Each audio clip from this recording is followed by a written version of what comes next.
observar un tema que se titulan La elección incondicional de Dios. ¿Okay? Aquí vamos a estar viendo Romanos capítulo 9, a partir del versículo 10 hasta el versículo 13. ¿Okay? Romanos capítulo 9, versículo 10 al versículo 13. Entonces, si tienes Biblias por ahí, y si pueden seguirme, estaría increíble. Si tienen una Biblia digital, por favor busquen la Biblia de las Américas, porque es con la que voy a estar predicando. Y si tienen la Reina Valera, no se preocupen, prácticamente igual. ¿Ok? Entonces, ¿qué pasó? ¿Me sientas?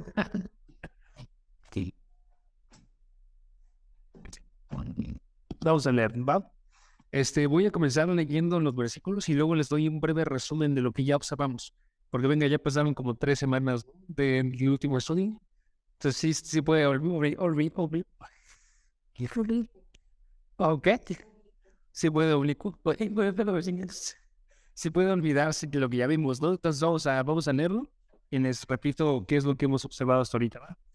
Recuerden que en este caso Pablo está construyendo como si fuera literalmente una casa. Está construyendo un argumento, pero lo está construyendo como si fuera una casa. ¿Cómo construyes una casa? La construyes por partes, ¿no? Primero viene el fundamento y luego vas colocando la parte, en la parte de la base y luego colocas en el exterior, ¿no? Y luego ya haces el recubrimiento y todo. Entonces va creciendo su argumento poco a poco. Entonces ahorita estamos en algún paso de su argumento, ¿ok? Entonces ahorita les repito cuál es el argumento. Pero vamos a leer los versículos. Dice versículo 10. Versículo 10.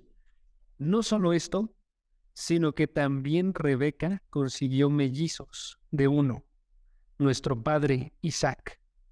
Porque cuando aún los mellizos no habían nacido y no habían hecho nada, ni bueno ni malo, para que el propósito de Dios conforme a su elección permaneciera, no por las obras, sino por aquel que llama, se le dijo a Rebeca, el mayor servirá al menor. Tal como está escrito, a Jacob amé, pero a Esaú aborrecí. ¿Ok? Entonces, este es nuestro pasaje del día de hoy. Entonces, les digo qué es lo que hemos construido hasta ahorita. Y hasta ahorita hemos visto que el tema principal de estos versículos es si las promesas de Dios se pueden confiar o no. O sea, si tú y yo podemos confiar en las promesas de Dios o no. ¿Ok? Porque el Antiguo Testamento y el Nuevo Testamento tienen promesas de salvación, muy parecidas, de hecho, donde se promete una salvación completa para las personas. Dios va a hacer a gente que sea su gente, ¿ok? Pero aquí lo que observamos básicamente es que en el primer versículo, Pablo nota algo bastante raro, ¿no? Dice, hay gente perdida, condenada entre los israelitas de su día. De hecho, la mayor parte de la gente está condenada. ¿Sí?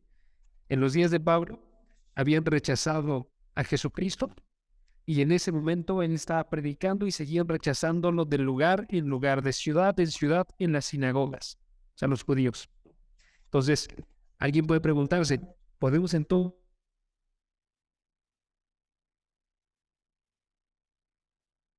confiar en las promesas de Dios? Porque Dios dio las promesas, ¿no? ¿Por qué? ¿Por qué no están recibiendo salvación estas personas? ¿Ok? Y eso es versículo 1. Versículo 1 al versículo 3. Luego, en el versículo 4 y versículo 5, este dolor se acentúa por la gente perdida. Porque dice, versículo 4 y 5, ellos son israelitas. Les fueron dadas las promesas, les fue dadas los pactos, les fue dada la adopción como hijos, pero ahorita están pereciendo. Entonces incrementó este problema. ¿Cuál es el problema? Hay dos problemas ahí que surgen. Si lo que está diciendo Pablo es las promesas fueron dadas a todos los israelitas y muchos están perdiendo, significaría dos cosas. Una, que Dios es un mentiroso, eso falla para Dios, ¿ok? Porque Dios estaría viéndose como alguien que no es, ¿sí? Y falla también en que nos quita a nosotros, nuestra seguridad. Segundo problema. Dios es un mentiroso y no tenemos seguridad. ¿Por qué? Porque tú y yo vivimos sobre las promesas de la palabra. Si Dios fuera un mentiroso, entonces tu vida y mi vida no están seguras. Estamos perdidos. ¿Sí? Vamos a, como sería el argumento, como el resto de los judíos, vamos a perecer, a pesar de que ya se nos prometió salvación. ¿Ok? Entonces, no tenéis dos problemas ahí. Un problema está haciendo referencia a Dios y su carácter. El otro está haciendo referencia a nuestra seguridad. ¿Sí?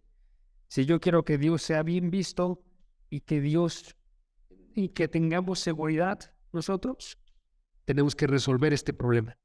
Entonces, por eso es que está viendo este problema Pablo y está intentando resolverlo. Y la respuesta la da en el versículo 6. Chequen qué dice el versículo 6. No es que la palabra de Dios haya fallado. En otras palabras, no es que Dios sea un mentiroso y no es que sus promesas de seguridad fallen. ¿Sí? Está diciendo básicamente, los dos problemas que estamos viendo aquí no son problemas. No existe esta posibilidad de que Dios falle en sus promesas. ¿Ok? Versículo 6, segunda parte. ¿Por qué? Porque no todos los descendientes de Israel son Israel. En otras palabras, las promesas de salvación de Dios del Antiguo Testamento no las dirigió a todos. ¿Estás bien? Las dirigió únicamente a unas personas dentro del pueblo de Israel. No a todo Israel, sino a gente dentro de Israel. ¿Ok? Y eso lo observamos en este versículo y lo observamos en los siguientes dos versículos. ¿Sí? En el versículo 6 dice, no todos los descendientes de Israel son Israel. O sea, hay un Israel étnico, un Israel nacional, y hay un Israel dentro de ese Israel, un Israel espiritual. ¿Okay? Aparte de eso, dice el versículo 7, no son todos hijos por ser descendientes de Abraham. No todos, no solamente no son Israel, no son hijos de Dios por descender de Abraham. ¿Sí? ¿Por qué? Versículo 8, versículo 7, perdón, nos muestra, porque hay hijos de la carne y hay hijos de la promesa, y son diferentes. ¿Sí? Los hijos de Dios son los hijos de la promesa. Los hijos de la carne son los hijos que descendieron de Abraham, pero que no son salvos. ¿Sí? Entonces dice eso, y versículo 8 dice, otra vez, no son los hijos de la carne los que son hijos de Dios, sino los hijos de la promesa. Son considerados como descendientes. ¿Ok? Entonces, hay Israel dentro de Israel, grande, y hay hijos dentro de los descendientes. Unos son hijos, que son descendientes, y hay otros descendientes que no son hijos. ¿Por qué? Porque son los hijos de la promesa. ¿Ok? En la última sesión nos concentramos a observar esto, qué significaba ser hijos de la promesa. Y básicamente lo que les comenté fue que esto nos está haciendo referencia a un aspecto de la elección de Dios. ¿Okay? Estos versículos nos muestran dos aspectos de la elección de Dios. El primero es este de hijos de la promesa. ¿Okay? Entonces, si alguien quiere colocarlos, voy a ponerle dos aspectos de la elección de Dios. Y pueden ver, el primer aspecto es que Dios concibe hijos. Dios concibe hijos. ¿Ok? Ya sé que está medio raro, vamos a explicarlo. Está haciendo referencia a que Dios, nótese con Isaac, Dios prometió a Isaac y él fue el que realizó sobrenaturalmente el nacimiento de Isaac. ¿Sí? Isaac no podía haber nacido si hubiera dependido del hombre, porque Abraham era viejo, su esposa Sara era vieja y era estéril, ¿sí?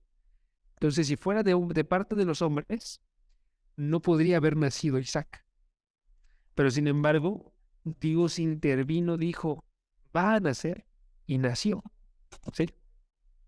Entonces, no sé, Dios concibe sobrenaturalmente. Y no solamente Isaac, sino que a todos los que son elegidos, Dios los concibió sobrenaturalmente. Cuando tú llegas por eso a la fe, ¿qué tiene que suceder primero? Tiene que haber un nuevo nacimiento. Un nuevo nacimiento. ¿Okay? Es lo que estábamos observando en la última sesión. El nuevo nacimiento es ese actuar sobrenatural que Dios hace en ti, de tal modo que ahora recibes el Evangelio de una forma distinta. Antes de que tú nacieras de nuevo, estoy seguro que aquí ya hay gente que ya había escuchado acerca de Cristo. Ya habían escuchado el mensaje del Evangelio, pero lo rechazaron. ¿Sí? ¿Por qué? Porque tenía que pasar esa obra sobrenatural. ¿Por qué lo recibieron después? Porque pasó esa obra sobrenatural. ¿Sí? Entonces, así como Sara era estéril, tu espíritu era estéril para poder traerte a Dios. Pero Dios te hizo nacer de nuevo.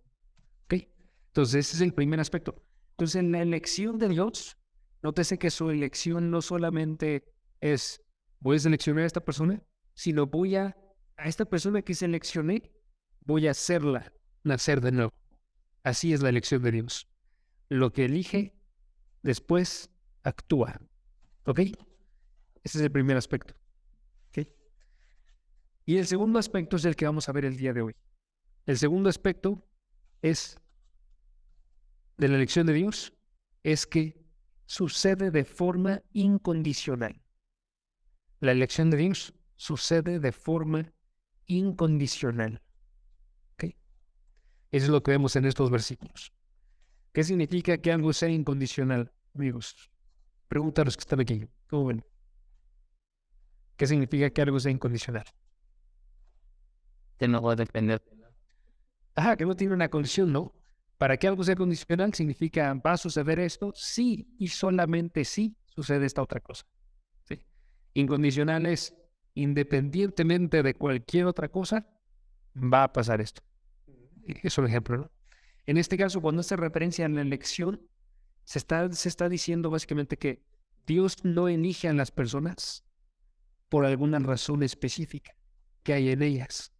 Dios no elige a las personas porque sean buenas, no elige a las personas porque tengan una nacionalidad, no elige a las personas porque tengan algunos padres específicos, no elige a las personas porque tengan un trabajo específico o unas acciones específicas, sino que Dios elige aparte de cualquier actuar. ¿Sí? ¿Sí se entiende, no? Sí. Va. Ok. Entonces, y eso lo ilustra, pero ahora en estos versículos lo ilustra con Jacob y con Esaú. Con Jacob y con Esaú. ¿Ok? Para que sea más claro. Porque esto ya se ve, esto que les voy a decir ahorita ya se ve en el ejemplo de Esaú y de Isaac. Pero se ve mucho más claro en este ejemplo de Jacob, de Esaú e Isaac, perdónenme, de Ismael e Isaac. Pero se ve todavía más claro en el ejemplo de Jacob y Esaú. ¿Ok? ¿Por qué se ve más claro? Porque lo que hace estos versículos, el versículo 10 y el versículo 12 en específico, es que nos dicen que hay dos diferencias entre Isaac e Ismael y Jacob y Esaú. ¿Cuáles son esas diferencias? La diferencia es que Jacob y Esaú eran mellizos. Eran mellizos. ¿Ok? Primera diferencia. Eran mellizos. ¿Por qué haces una diferencia? Porque significa que no había ninguna distinción entre los dos. Ismael, en su caso, era más grande que Isaac, ¿sí? Ismael nació antes que Isaac, ¿sí? Ismael, podría decir alguien, no se le fue dada la promesa porque se dio después y se dio para Isaac. ¿Sí? Pero aquí tenemos un problema, porque aquí uno fue seleccionado y el otro no, pero ambos nacieron del mismo útero, sin ninguna distinción, ¿sí? Nacieron prácticamente al mismo tiempo. Entonces, ¿qué está sucediendo aquí? Las condiciones son casi idénticas. Y aún así, uno es seleccionado y el otro no. ¿Ok? Primera distinción. Segunda distinción. Aparte de que son mellizos, tienen los mismos padres. ¿Ok?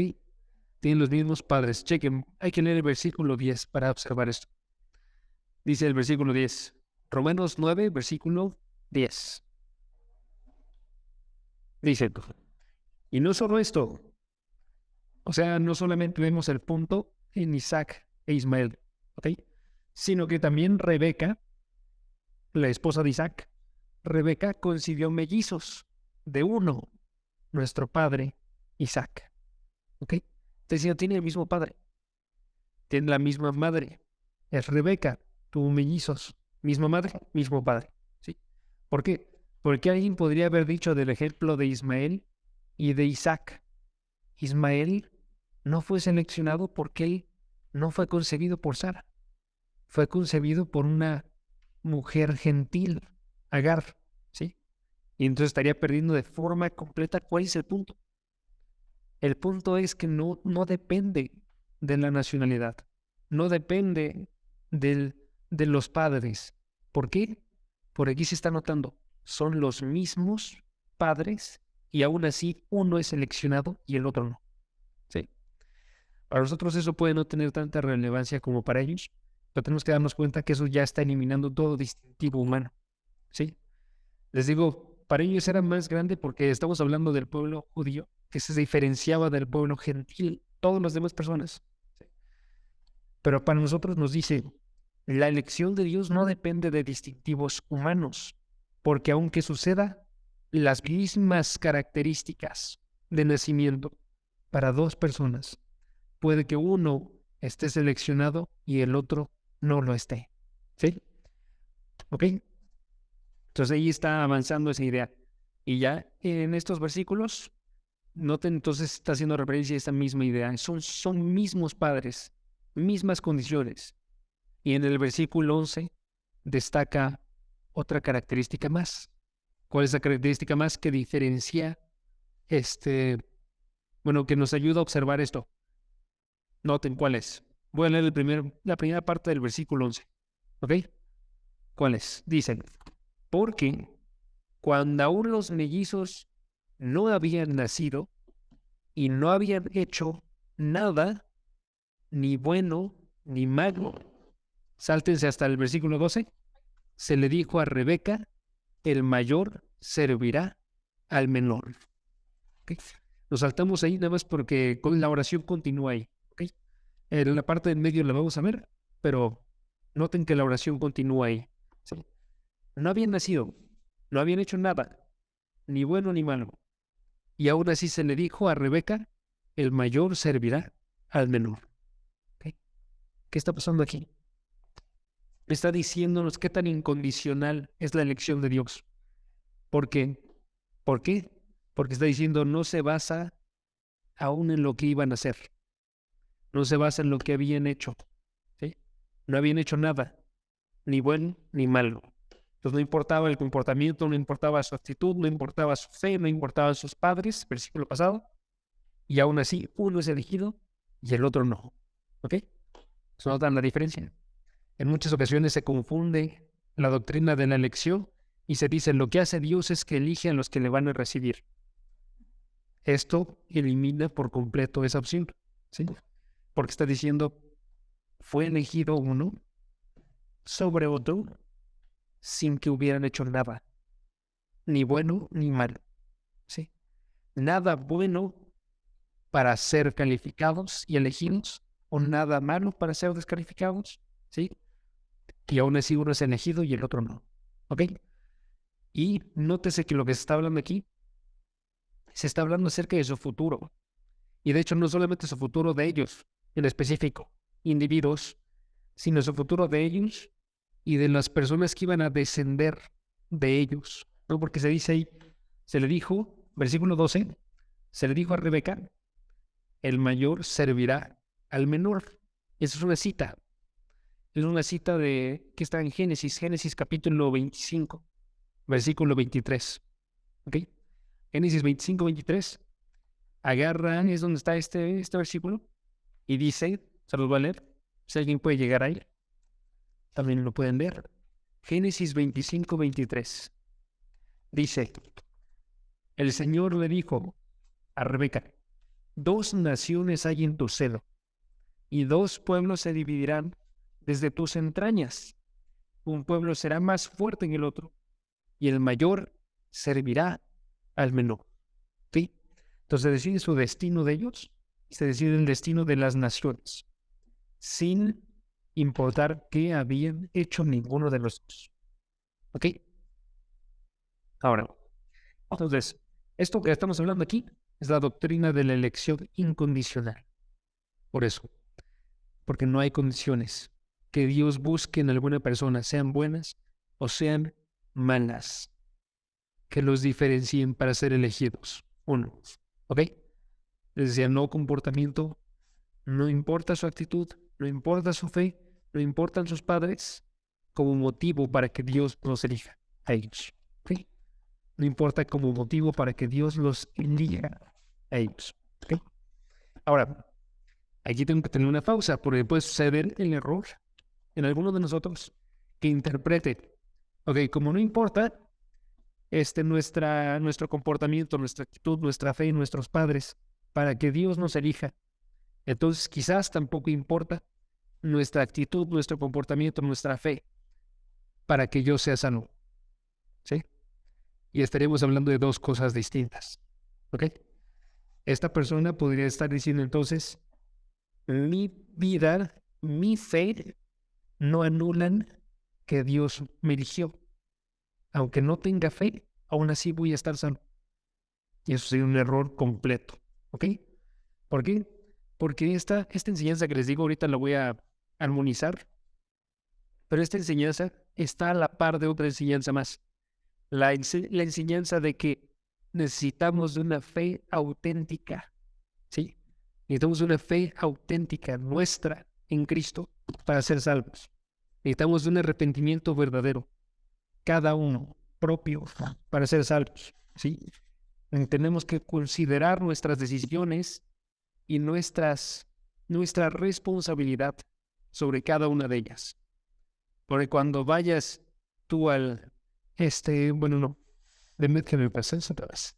Porque cuando alguien vaya al infierno, nótese lo mal que habría sonado si dijera, cuando vayas tú al infierno, habría sonado muy mal, ¿ok? Pero cuando alguien vaya al infierno, no va a entrar sin ser responsable por las acciones que no llevaron ahí, ¿ok? Todos los que estén en el infierno van a decir, yo merezco esto, aunque lo digan a regañadientes, ¿sí? Nadie va a poder decir, porque Dios no me eligió, yo no merezco esto, ¿sí? Son dos enseñanzas que están a la par, ¿ok? Nada más para que se aclare, chequen Romanos capítulo 2, versículo 7 y versículo 8, porque ahí se observa el juicio final y se observa cómo es que Dios nos va a juzgar en ese juicio final, ¿sí? Romanos 2, 7 y 8 hablan de cómo sucederá el juicio final. Y dice, ¿cómo va a dar juicio a Dios? Dice él que va a hacer esto. A los que por la paciencia en hacer el bien buscan la gloria, la honra, la inmortalidad, a ellos les dará vida eterna. Noten ahí, está diciendo, cuando sean juzgados, cuando seas juzgado tú, yo, ¿sí? Se les va a decir, ¿tus acciones muestran que tú buscabas gloria, honra e inmortalidad o no? Si muestran que buscabas tú gloria, honra e inmortalidad, te voy a entregar vida eterna. ¿Ok? Y del otro lado, versículo 8, los que buscan lo propio y no obedecen a la verdad, pero obedecen a la injusticia, les dará ira y furor. ¿Sí? Si tus obras muestran que tú buscabas lo propio, eras egoísta, no obedecías a la verdad, no buscabas a Dios, en otras palabras, ¿sí? Entonces te entregará ira y furor. ¿Sí? ¿Se entiende cómo funciona? Entonces tenemos responsabilidad. Por aquí está colocando responsabilidad. Si tus obras definen tu futuro, tienes responsabilidad. Sí. Esa es la idea. Pregunta, ¿aquí alguien tiene alguna pregunta?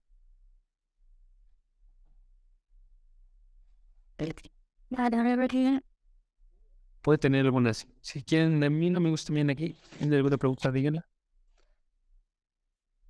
Soy Ernesto, yo estoy preguntándome si contesto una pregunta o no.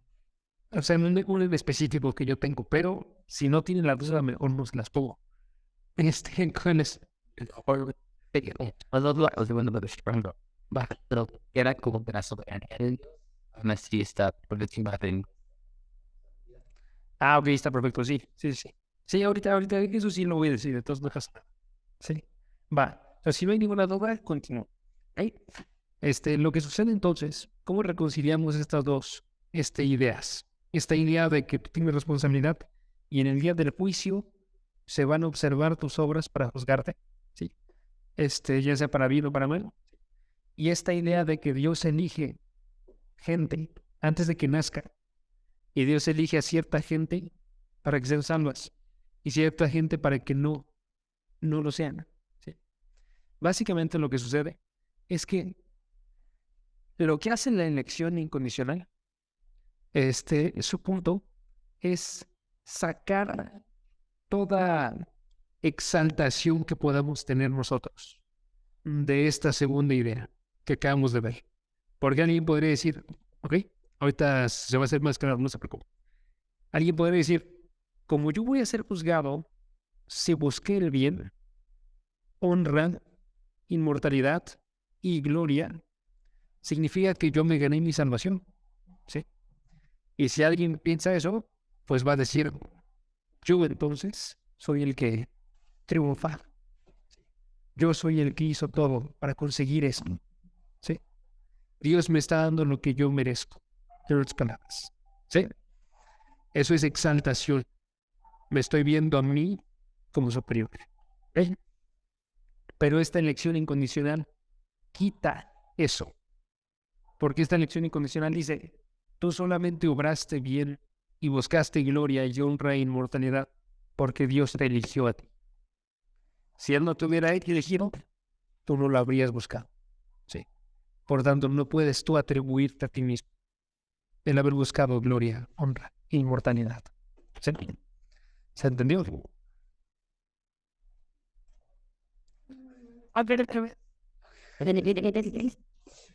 Está bien. Sí, lo que hace esta elección incondicional básicamente es que sucede antes. Si Dios elige a quien va a ser salvo, entonces a quien eligió para que fuera salvo, sin sus obras, luego le coloca a él Dios. Dios le coloca las obras. Dios le coloca la fe para que cree en el Evangelio y para que sea salvo. ¿Sí? Dios le coloca la paciencia para que viva una vida constante de cristiano. Dios le coloca el arrepentimiento para que abandone las obras pasadas. Y por tanto, cuando lleguemos al día del juicio, no vamos a decir nosotros, yo me gané mi salvación. Vamos a decir nosotros, todo lo que sucedió y la razón por la que yo estoy aquí fue por gracia de Dios. ¿Sí? Porque yo no fui elegido por algo que hubiera en mí. Y lo que hay en mí el día de hoy que me está consiguiendo la salvación, mi fe, mi arrepentimiento, eso viene de parte de Dios. ¿Ok? Es básicamente esa la idea. ¿Quedamos claro? Okay. Entonces, paz. Sí, sí, dale. Que una persona que nace y al final nunca va a tener este deseo de gloria y eternidad. Sí, jamás. Sí. La forma en la que sucede, digo, sí, para hacerla clara, la forma en la que sucede es que Dios a los que eligen les otorga esos dones. ¿Sí? A los que no elige, los abandona. O sea, los deja sin esos dones. O sea, podemos ejemplificarlo, yo creo, bien con una imagen. Si yo te dijera a ti, construye una casa y te proveo yo de los ladrillos, te proveo de los cursos para que te digan cómo construir la casa, te proveo yo de un arquitecto para que diseñe la casa, te proveo de todo lo necesario para construir la casa. Vas a poder construir la casa, ¿sí? Pero si no te lo proveo, ojo, nótese que no te estoy haciendo un mal yo al no proveértelo. Pero sí estoy en mi efecto dejándote, abandonándotelo. Y si no tienes las herramientas, no lo vas a poder hacer. Básicamente sigue. Entonces, como todos los hombres tienden a la idolatría, todos los hombres tienden a el egoísmo, van a buscar lo propio, van a no obedecer la verdad. Todos los hombres tienden a odiar a Dios. y van a realizar acciones que los van a separar de Dios. A menos que Dios entregara estos dones. Es la idea, básicamente. Que por ejemplo, tú me dijiste hace rato que a veces las personas dicen como Dios eligió a aquellos que iban a elegirlo y que es incorrecto. Ajá. Entonces, por ende, las personas que no van a elegirlo y van a ser castigados por elegirlo es porque Dios quiso que se fueran. Sí, sí. Ajá, pero básicamente ahí en lo que vale la pena destacar es, nadie lo había elegido. Nada más lo eligen porque Dios los eligió. ¿Sí? Entonces, si nadie lo habría elegido, lo que quiere destacar aquí es básicamente, nadie está yendo injustamente al infierno. ¿Sí? Todos están yendo sobre sus obras. Y los que están siendo salvados por la gracia de Dios. Porque Dios los elige. Pero los tiene que elegir incondicionalmente. Porque si fuera sobre alguna condición, o sea, sobre algún bien que ellos tengan, su comportamiento, su actitud, su fe, lo que les estoy diciendo hasta ahorita, si fuera sobre eso, ya no sería por gracia, sino que sería por obras que la gente salve. ¿Qué os amigo? No, pero en el último, pues sí, están para expresar bien. Luego, Vas. pues la elección incondicional nos enseña que no hay autoexaltación en su elección debido a que logramos por la gracia de Dios. A ver, otra vez, amigo, perdón. La elección incondicional nos enseña que no hay autoexaltación en su elección debido a que logramos bien por la gracia de Dios. Exactamente, sí. Y ahorita pregunta Brian, no está bien, porque este tema es un tema complejo, por eso que está ahorita abierto para preguntas también. Brian pregunta, entonces si fueron escogidos para perdición, ¿no hay nada que puedan hacer? Sí, no hay nada que puedan hacer. Pero no hay nada que puedan hacer, no hay nada que quieran hacer, ¿sí? Pero es que ahí es el punto que les estoy intentando resaltar. No es que Dios coloque en ellos un mal deseo para que no puedan hacer nada, ¿ok? Sino es que Dios nada más los deja con el deseo que ya tienen, que no puede hacer nada.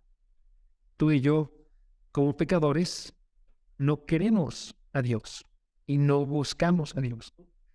Lo único que va a suceder para que yo lo busque es que Dios me elija. Pero si Dios no me elige, me va a dejar a mí como yo ya estoy.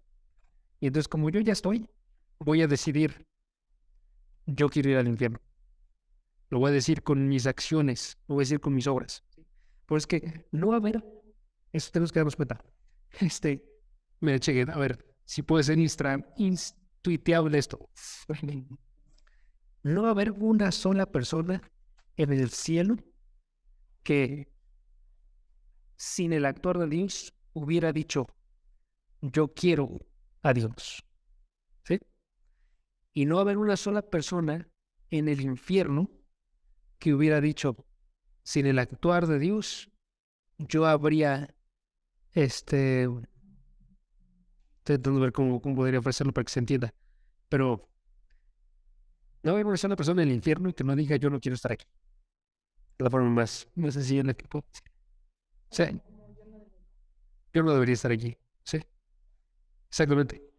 ¿Por qué? Porque lo están haciendo por su propia elección. ¿Sí? Que son las dos ideas que hay que reconciliar. ¿Y qué pasa que por ejemplo con Jesús que decía que siempre me llaman Señor, Señor, pero que no, Pero su corazón está yo no las perfecto. Dice, yo no los conocí. Que está haciendo referencia a la elección. Yo no los elegí. Ahí, sí. pero no digo es Son hacedores. Sí. Pero nótese que dice, son hacedores de maldad. Como que sí. Entonces, cuando le están llamando Señor, Señor, por eso es que esto es importante. Cuando todas las religiones que nosotros observamos alrededor dicen buscar a Dios, no lo están diciendo de forma honesta. Bíblicamente no lo están haciendo. Cosa clara que se nota con este ejemplo, ¿no? Le llamaban a Cristo Señor, Señor. Pero sus corazones no estaban con Cristo. O sea, no estaban buscando a Cristo, ¿sí? Y no lo estaban buscando no porque no tuvieran, más bien porque Dios les colocara un mal deseo. No lo estaban buscando porque no era su deseo de ellos, buscar a Dios, ¿no? Por eso les llaman a ellos hacedores de maldad. ¿Sí? Entonces, Dios quiere a hacedores de bondad, como vimos aquí en Romanos 2:8, en Romanos 2:7 y 8, perdón. Y Dios rechaza a hacedores de maldad. ¿Sí? Y la única razón por la que hay buenos hacedores de bondad es porque Dios los eligió antes. ¿Ok? Espero que se esté entendiendo. Les digo, sí está complicado. Y eso viene aquí. Entonces, chequen el versículo 13. Regresamos al versículo. Ahora sí. Chequen el versículo 13. ¿Qué dice el versículo 13? Dice, denme los segundos, tal como está escrito, a Jacob amé, pero a Esaú aborrecí. ¿Ok? Ahí está englobada la idea, en una sola cita. Esa es una cita del Antiguo Testamento, que es Malaquías capítulo 1. Pues si pueden, vayan a Malaquías y noten cómo es que viene este mismo argumento, pero desde Malaquías. Malaquías es el último libro del Antiguo Testamento. Pues si lo quieren encontrar, está más sencillo buscar Mateo y irse para atrás. Sí. Malaquías capítulo 1.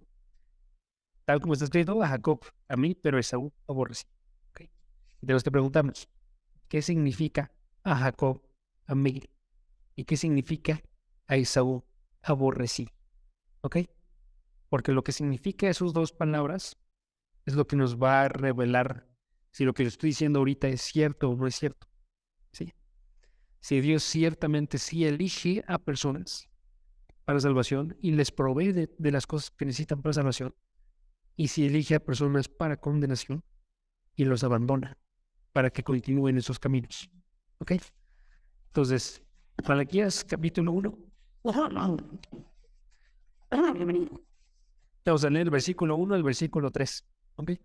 Para que tengan el contexto. ¿Qué pasó? ¿Qué le encuentras, amigo? Estamos en la página 977. Es que tiene la misma. Está padre. Sí. Dice en el versículo 1. Oráculo de la palabra del Señor de Israel, por medio de Malaquías. Dice, yo los he amado, dice el Señor. Pero ustedes dicen, ¿en qué nos has amado? Se preguntan, ¿qué significa el amor? En otras palabras. Y responde Dios, ¿no era Esaú hermano de Jacob? Declara el Señor.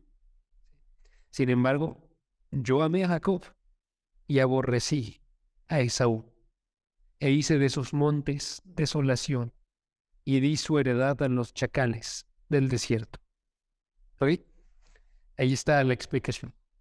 En lo que sucede aquí en este pasaje es que el pueblo de Israel, está preguntándose, ¿cómo es que nos ha amado Dios? Porque Dios dice, nos ha amado. ¿Sí? Dios dice, yo los he amado, dice el versículo 2. Pregunta, ¿cómo nos ha amado Dios? ¿Qué significa el amor de Dios? Dios responde, significa que yo los elegí a ustedes. ¿Por qué? Porque dice, ¿no era Esaú hermano de Jacob? En otras palabras, ¿no era este hijo igual que Jacob? No eran iguales, Jacob y Esaú. Y sin embargo yo escogí a Jacob y a su pueblo, a sus descendientes. Y a Esaú no lo escogí. A Esaú lo dejé e hice de sus montes desolación y di su heredad a los chacales del desierto. ¿Cuál es la muestra del amor de Dios que está hablando aquí entonces? Está hablando de que a pesar de que los dos eran hermanos y eran iguales el uno con el otro, eligió a uno y no eligió al otro. A Jacob amé, y esos son ustedes a los que le está hablando, yo los he amado, y a Esaú aborrecí, que no son ustedes. ¿Sí? ¿Cuál es la muestra del amor de Dios? La elección de Dios. ¿Bien? ¿Sí notaron ¿sí notaron? Va, ok.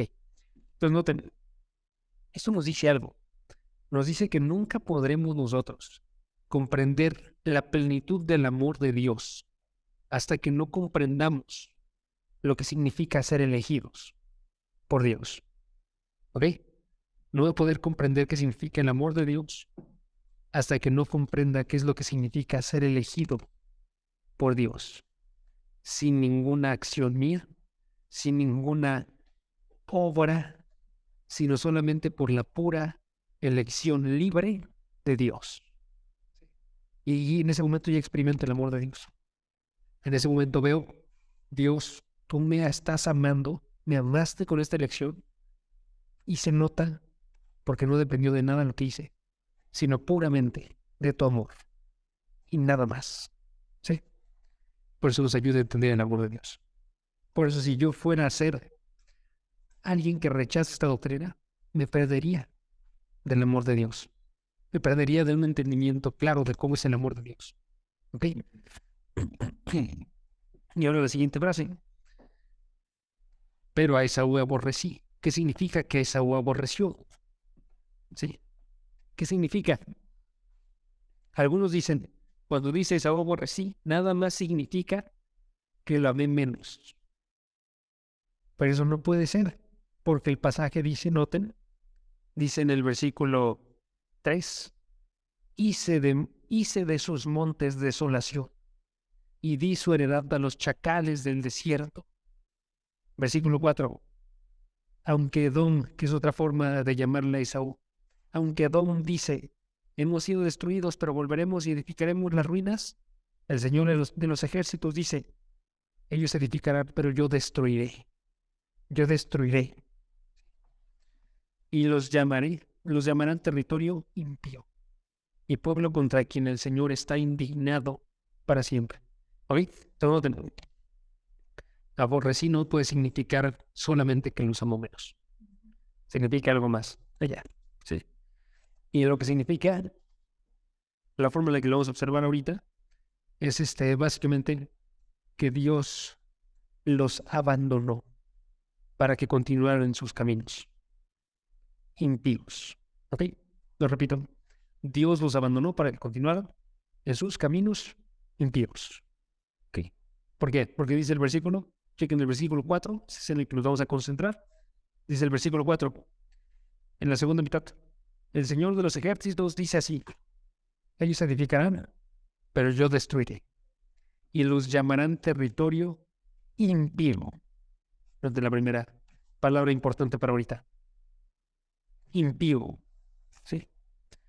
Lo deja llegar a la impiedad. Lo entrega a la impiedad a estas personas. ¿Sí? Esto es importante y ya lo hemos observado antes. Una de las formas de juicio de Dios es que deja que anden en sus caminos. En este caso, está dejando que Esaú o Edom que continúen en sus caminos y se conviertan en personas impías, que no aman a Dios. ¿Sí? Y eso lo decretó desde que dijo a Esaú aborrecí, que iban a llegar a su impiedad. ¿Ok? Primera cosa. Y la segunda cosa que nos muestra este pasaje, chequen, es que dice que aparte de eso, también que los aborrezca significa que, final del versículo, el Señor está indignado con ellos para siempre. ¿Ok? En otras palabras, hay una forma en la cual los aborrece pasivamente y otra forma en la cual los aborrece activamente. Pasivamente es, Dios no los ama para elegirlos. Dios los deja en sus caminos. Pasivamente. ¿Ok? Pasivamente es, retiene el amor de elección y no se los entrega. ¿Sí? Ese es el aborrecimiento del que nos concentramos sobre todo aquí. ¿Sí? Pero luego está activamente. Como la persona continúa en su camino, continúa siendo impía, continúa lejos de Dios, Dios responde a los impíos. ¿Cómo? Con indignación, dice el pasaje. El Señor está indignado para siempre con ellos. ¿Sí? Entonces Dios responde a ellos con juicio. Entonces es lo que sucede. Dios detiene su amor. Primera cosa, no los elige, no les entrega los dones, la fe, el arrepentimiento, y luego Dios los va a juzgar en el futuro. Dios los va a juzgar en el día del juicio. ¿Sí? Jacob, del otro lado, iba a ser entregado estos dones, iba a ser amado por Dios, por su elección, iba a recibir la salvación. ¿Ok? ¿Cómo ven? ¿Pregunta? ¿Preguntas? Y luego en el bueno, Esaú, Entonces, eso, cuando antes de segundo sabía cómo va a ser creado Esaú y Esaú va a ser entregado y queda desamparado. exacto, sí, exacto. Exacto, desde antes de la fundación de los tiempos, ya estaba dicho, todos los hombres van a estar sumergidos en su pecado. Y en este caso va a existir un hombre llamado Esaú. Y va a existir un hombre llamado Jacob. Y van a ser hermanos mellizos. Y a Jacob yo le voy a entregar el don de la fe. Le voy a entregar el arrepentimiento. Y a Esaú lo voy a dejar en sus caminos. Que crezca su impiedad. Exactamente. Y que llegue a condenación. ¿Ok? Todos, los dos tienen responsabilidad de sus pecados. ¿Sí? Lo que sucede con sin embargo, es que Dios le entrega un don aparte. Un don, un regalo aparte. Para que creen en el Evangelio. En este caso, el Evangelio revelado a la forma del Antiguo Testamento, ¿no? Como estaba en ese momento. Para que confiara en Dios, tuviera fe y fuera salvo. Y fue dejado sin ese don, ese regalo. ¿Sí? No de forma injusta, porque nótese, los dos querrían continuar en su pecado. Los dos habrían dicho, yo solamente quiero tus regalos, Dios, no te quiero a ti. Los dos habrían dicho, prefiero yo el infierno a un cielo contigo, donde tenga que adorarte. ¿Sí? Pero a uno de estos se le cambia el corazón y se le entrega una nueva vida. ¿Sí? Y así sucede con nosotros también. A Dios nos entrega ese nuevo corazón, no porque lo merezcamos, sino porque Él lo eligió así. Por eso les digo, es una elección incondicional, sin condiciones. ¿Sí? Sin condiciones, Él va y te elige a ti y te entrega la fe y el arrepentimiento para que seas salvo. ¿Ok? Y ahora queda una nota final. Tenemos que preguntarnos entonces, ¿por qué salva a Dios de esta manera? ¿Ok? Y este es que va a ser uno de los pensamientos que va a surgir muchos. ¿Por qué? Porque usualmente lo que sucede con esto, amigos, es que simplemente diríamos, nosotros no puede ser así. Y empezaríamos a intentar enseñarle a Dios cómo tienen que ser las cosas. Decirle a Dios cómo tiene que salvar, en otras palabras. Y tenemos que tener mucho cuidado de no asumir nosotros que sabemos más qué es la bondad que Dios. Porque decimos, lo bueno sería que se hubiera obrado de esta forma y no de esta. ¿Sí? No podemos juzgar a Dios. Y aún así, sí podemos hacer esta pregunta. ¿Por qué salvas de esta manera, Dios? Respuesta. La respuesta, bueno, en este pasaje de Romanos 9 hay varias respuestas. Pero les doy la respuesta que está directa aquí y esa la vamos a observar en detalle en la próxima semana. Chequen el versículo 11. Ahí estaba la respuesta, es la parte que nos saltamos cuando estábamos leyendo. Sí. Ya la veremos en la próxima ocasión. Pero ahorita les digo de forma pequeña qué significa esta respuesta. Chequen, dice el versículo 11. Versículo 11 y nos concentramos en la segunda mitad. Dice el versículo 11.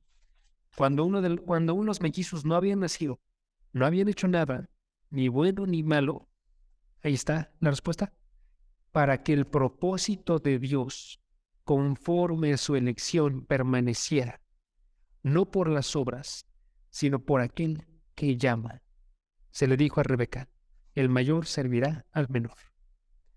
¿Por qué salva de esta manera Dios? Para que el propósito de Dios, conforme a su elección, permanezca. No por las obras, sino por aquel que llama. Es la respuesta. ¿Sí? ¿Por qué Dios salva de esta manera? Para que el propósito de Dios permanezca. ¿Sí? Lo que significa eso ahorita de forma corta y ya lo vamos a observar en detalle la próxima semana. Lo que significa eso es que sea para que Dios tenga toda la gloria. Para que de Él, por Él y para Él sea toda la salvación. ¿Sí? Por eso salva de esta manera. ¿Okay? Porque así el plan de salvación es suyo, la muerte de Jesucristo y su resurrección son suyas, el don de la fe y del arrepentimiento son suyos y la elección es suya. Todo viniendo de parte de Dios y por tanto, todo para la gloria de Dios. Es la idea. Sí. Ya vamos a observarlo en más detalle la próxima semana. Pero ahorita nada más tenemos que orar a Dios y decirle, abre mis ojos, Dios, para que vean la maravilla de tu palabra. Sí. Y recibir esto de una buena forma. Ok, vamos a orar. Padre, gracias porque tú nos muestras cómo sucedió nuestra salvación. Porque tú nos hablas acerca de cómo es que tú has obrado de forma efectiva para conseguir la salvación de unos desde el inicio de los tiempos. Porque tú los elegiste y los amaste de forma incondicional. Y tú nos amas el día de hoy de forma incondicional. Porque tú nos atraes a ti, a pesar de que nosotros nos encontramos lejos por nuestro pecado. Y a pesar de que no te queremos y si dependiera de nosotros, aún ahorita, si tú nos dieras libertad de decir por nosotros mismos, solos, que queremos, todos te abandonaríamos, Padre. Y es porque aún así tú cambias nuestros corazones para que el día de hoy podamos decir que te amamos, que cambias nuestro ser para que podamos nosotros buscarte a ti cada uno de estos días. Ayúdanos a observar que depende de tu gracia y ese deseo, para que podamos vivir nosotros buscando de forma constante este amor por ti, en tu gracia. Que no lo busquemos como algo que podemos conseguir con nuestro esfuerzo, sino que lo busquemos únicamente dependiendo de tu enorme gracia, Padre, y de tu gran amor. Gracias porque nos amaste, aún desde antes de que naciéramos, Padre. Te pido por cada una de las personas aquí presentes, por todos los que escucharon esta palabra, Padre, para que podamos nosotros ser movidos a amarte más. Que si luchamos contra este pasaje, Padre, que nos rindamos a tu palabra, a tus verdades, que podamos ver qué hermosas son estas palabras y decir como Pablo, cuán insondables son tus juicios, inescrutables tus caminos. Padre, que no nos creamos más sabios. Te doy las gracias por todo, en el nombre de Jesús. Amén. Perfecto.